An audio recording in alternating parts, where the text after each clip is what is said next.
The battlefield was silent. Not the kind of silence that followed peace, but the heavy, suffocating kind that came after destruction. Smoke curled into the sky of the shattered outpost, and broken ships lay scattered like forgotten bones across the alien soil. Corvin should have left. Every instinct drilled into him as a human soldier screamed the same command. Mission complete, evacuate immediately. The evacuation shuttle would not wait forever. No one stayed behind on a world like this. And yet, he didn't move. Something had made him stop. At first, he thought it was just debris shifting in the distance. A faint sound beneath the crackle of burning metal. But then he heard it again. A weak, broken whimper. Corvin frowned beneath his helmet. Probably just a wounded scavenger, he muttered. Still he moved toward it. Each step crunched over fragments of armor and ash. The air tasted metallic. The war between humanity and the Virex Dominion had left nothing untouched, not even the sky, which flickered with distant orbital fire. The sound grew clearer. Fragile. Alive. Corvin stepped around a collapsed structure and froze. There, half buried beneath a shattered slab of alloy, was a creature. An alien. It was tiny. Not like the towering, armored Virex soldiers he'd spent months fighting. This one barely reached his knee. Its body was slender, almost delicate, with pale, iridescent skin that shimmered faintly even under layers of dust and blood. Its breathing was shallow. One of its limbs twitched weakly, trapped under the debris. Corvin stared. This is what we've been killing each other for? The creature looked nothing like a threat. It looked like a child. For a moment, his training kicked in again. Enemy species. Unknown risk. Do not engage. His hand moved toward his weapon. The alien's head shifted. Slowly, painfully, it looked up at him. They weren't filled with rage. They weren't filled with fear. They were just tired. And waiting. Corvin's grip on his weapon loosened. Damn it, he whispered. He knelt. The slab was heavy, but his powered armor compensated. With a low mechanical hum, he lifted the debris just enough to free the creature. It let out a faint sound, not quite a cry, not quite relief. Corvin carefully pulled it out and set it gently on the ground. Up close, it looked even worse. Burn marks. Its breathing stuttered like it could stop at any second. Hey, stay with me, he said quietly, though he knew it probably didn't understand. The alien blinked slowly. Then, hesitantly, it reached out. Its small hand touched his armored glove. Corvin froze. Yeah, he murmured. You're not dying today. He activated his medkit. Nanite foam hissed as it sealed the worst of the wounds. The creature flinched at first, then slowly relaxed as the treatment stabilized it. For a moment, everything felt still. No war. No orders. Just a soldier, and something fragile trying to survive. Then his comm crackled. Corvin, where the hell are you? His squad leader barked. Evac window is closing now. Corvin glanced at the sky. The shuttle's engines were already igniting in the distance. He looked back at the alien. Leaving it here meant death. Taking it meant breaking every protocol. He hesitated. Just for a second. Then he made his choice. I'm coming, he replied. He picked up the alien, cradling it carefully against his chest armor. It barely weighed anything. As he ran toward the extraction point, the creature clung weakly to him, its small fingers gripping his suit as if letting go meant disappearing forever. The shuttle doors slammed shut behind him. Inside, his squad turned and went silent. What is that? Someone demanded. Corvin didn't answer right away. He just looked down at the small, injured alien in his arms. A survivor, he said finally. He didn't know it yet, but in saving the weakest thing on that battlefield, he had just changed the fate of the entire galaxy. The moment the shuttle lifted off, the tension snapped. Corvin, are you insane? Yarrick snapped, stepping forward. You brought an alien on board? It was dying, Corvin replied flatly. That's not the point. It is to me. The argument died quickly, not because anyone agreed, but because everyone could see it. The creature wasn't a threat. It was barely conscious. Curled against Corvin's chest, it trembled faintly, its breathing shallow but steady thanks to the medkit treatment. Still, the unease remained. "Command's gonna love this," someone muttered. Corvin ignored them. He gently adjusted his grip, making sure the alien was secure as the shuttle entered orbit. Through the small viewport, the burning planet shrank into the distance. The war felt far away now. But something else was beginning. Hours later, aboard the human carrier Resolute Dawn, the real problem began. Medical bay alarms lit up the moment Corvin walked in. Unknown biological signature detected. Non-human organism present. Quarantine protocol. Override, Corvin snapped. The chief medic, Dr. Ilara Venn, turned sharply. Override, she repeated. You brought this thing here? Corvin stepped forward, placing the alien carefully onto the medical bed. Save it first. Yell at me later. She hesitated, then sighed. Fine. But if this kills us, I'm blaming you. The scans began. At first, everything looked normal. Injuries, trauma, exhaustion. Then the machines changed tone. A sharp, escalating series of beeps filled the room. Dr. Venn frowned, leaning closer to the display. That's not possible. What? Corvin asked. She didn't answer immediately. Instead, she ran the scan again. And again. Each time, the result was the same. Her expression shifted, from confusion to disbelief. Corvin, she said slowly, where exactly did you find this? On the battlefield. Why? She turned the screen toward him. He didn't understand the symbols, but he understood her face. Something was very wrong.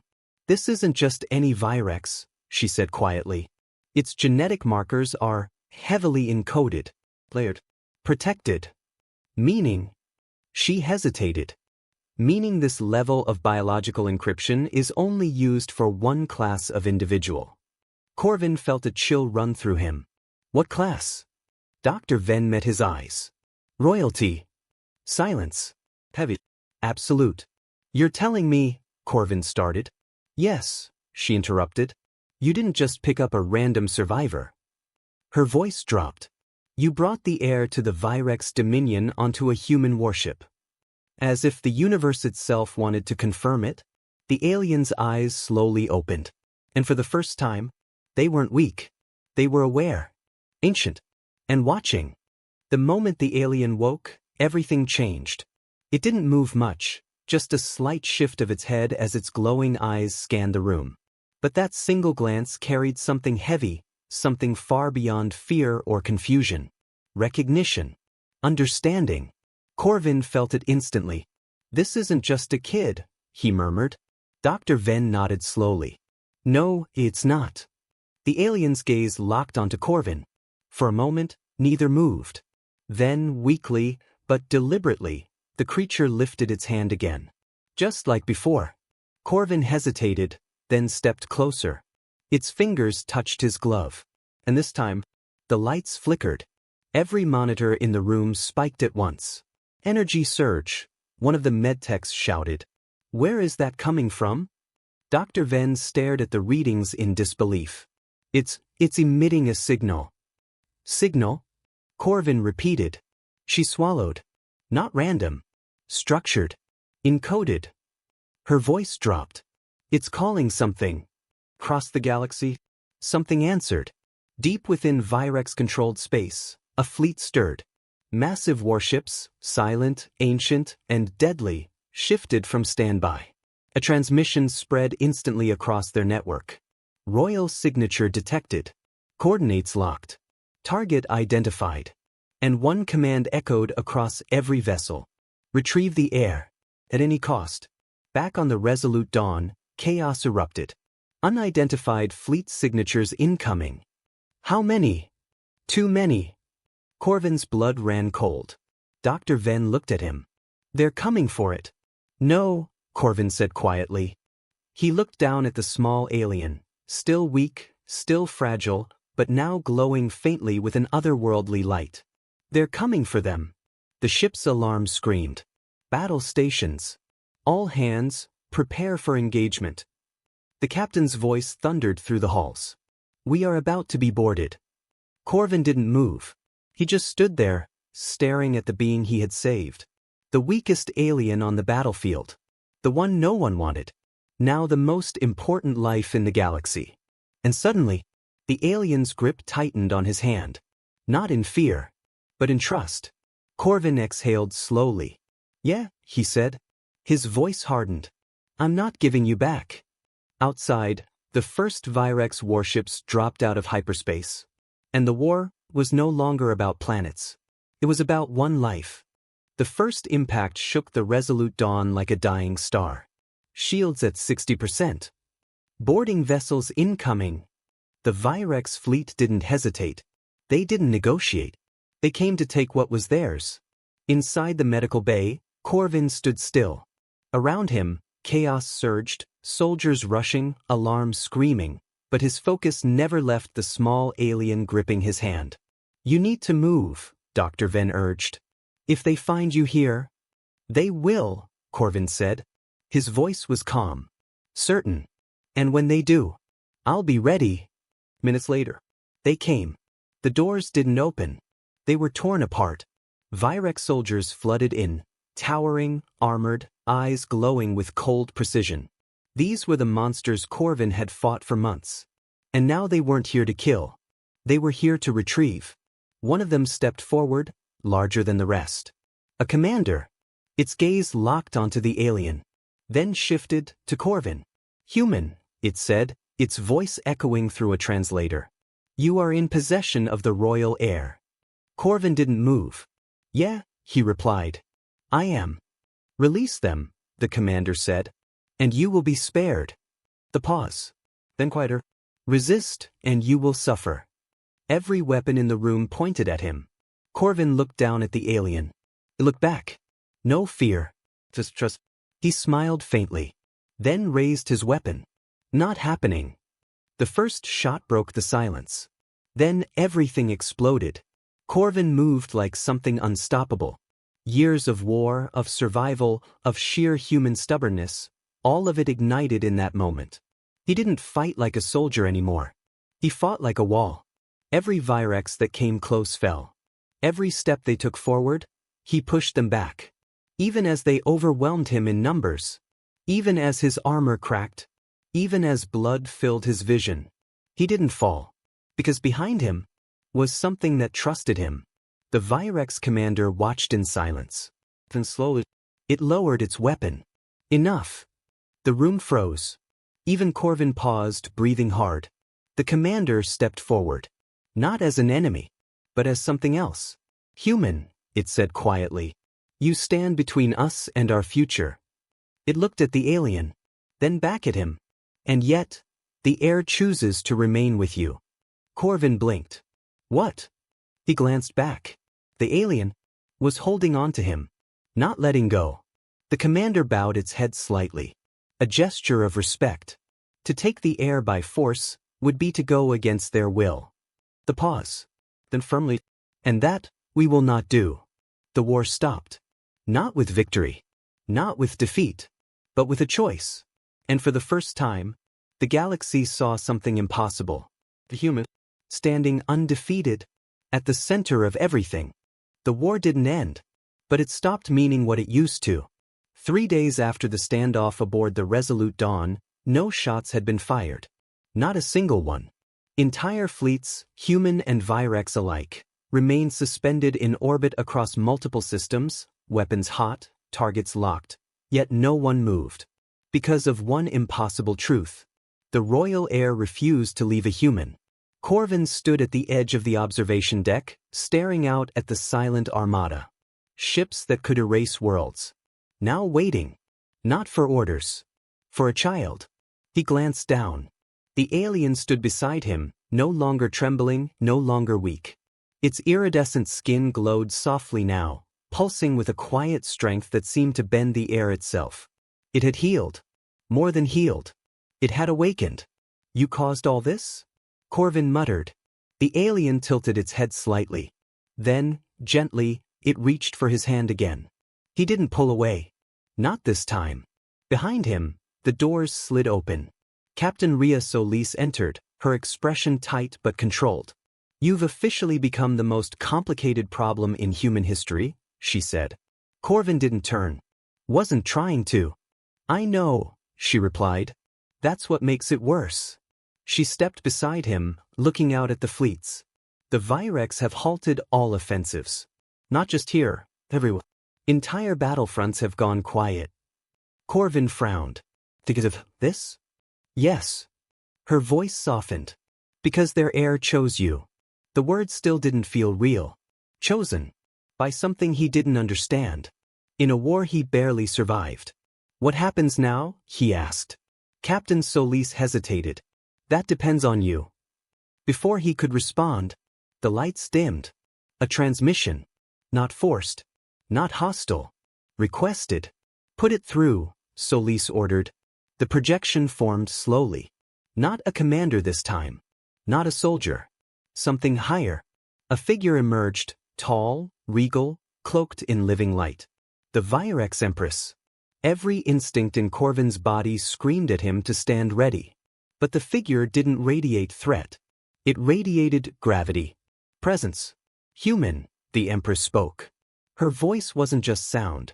It pressed against the mind, ancient and vast. You stand beside what is most precious to us. Corvin straightened slightly. I didn't know.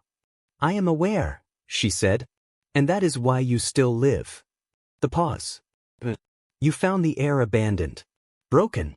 Left behind in war. Her gaze shifted slightly, distant, heavy. A failure on our part. Corvin blinked. You're saying your own people? War blinds even the strongest, she interrupted. But you were not blind. Silence filled the room. Not uncomfortable. Just heavy with meaning. The Empress stepped forward in the projection. Release the heir, she said. Return them to us. Corvin felt the alien's grip tighten. He looked down. Those glowing eyes stared back at him. Not afraid. But unwilling. Corvin looked back at the Empress. No. Captain Solis stiffened beside him. The Empress did not react. Not with anger. Not with shock. Only stillness. You refuse a sovereign command, she said. Yes. Corvin's voice didn't waver. Because they don't want to go. Another silence. Longer this time. The alien stepped forward, letting go of Corvin's hand. For the first time. It faced the Empress. Fragile looking. But the room shifted. As if something ancient stood in its place. And then, it spoke. Not in sound, but in thought. Every mind in the room felt it. Undeniable. I choose. The words echoed like a command written into reality. The Empress lowered her head. Slowly. Deliberately. As you will, she said. Captain Solis exhaled sharply. Corvin just stood there, stunned. The Empress lifted her gaze again. Now focused fully on him. Then hear this, human. Her voice deepened. Not threatening, but absolute. You are no longer a soldier. Corvin frowned. What? You are the guardian of the heir. The title settled like weight. Heavy. Unavoidable. To harm you, she continued, is to declare war on us all. Captain Solis's eyes widened slightly. Even she hadn't expected that. The Empress straightened. And for the first time, she bowed. To the one who saved what we could not. The transmission ended. Silence. Total. Unreal. Corvin stared at the empty space where the Empress had been. Did that just happen? Captain Solis let out a slow breath. You just became the safest and most dangerous man in the galaxy. Corvin laughed weakly. Great. He looked down again. The alien had returned to his side. Closer now. No hesitation. Guardian, huh? He murmured. The alien's glow pulsed softly. Almost like approval. The fleets began to move. Not to attack. Not to retreat. But to reposition. Human ships. Virex ships. Side by side. For the first time. Not enemies. Corvin watched it happen, something shifting deep inside him. He wasn't just a soldier anymore. Wasn't just human. He was something else now. Something the galaxy didn't have a name for yet. He tightened his grip gently around the small hand in his. All right, he said quietly. Let's see what happens next. And across the stars, from war-torn systems to distant, watching empires, one truth spread. Unstoppable. A human saved the weakest among them and became untouchable. And the galaxy never forgot.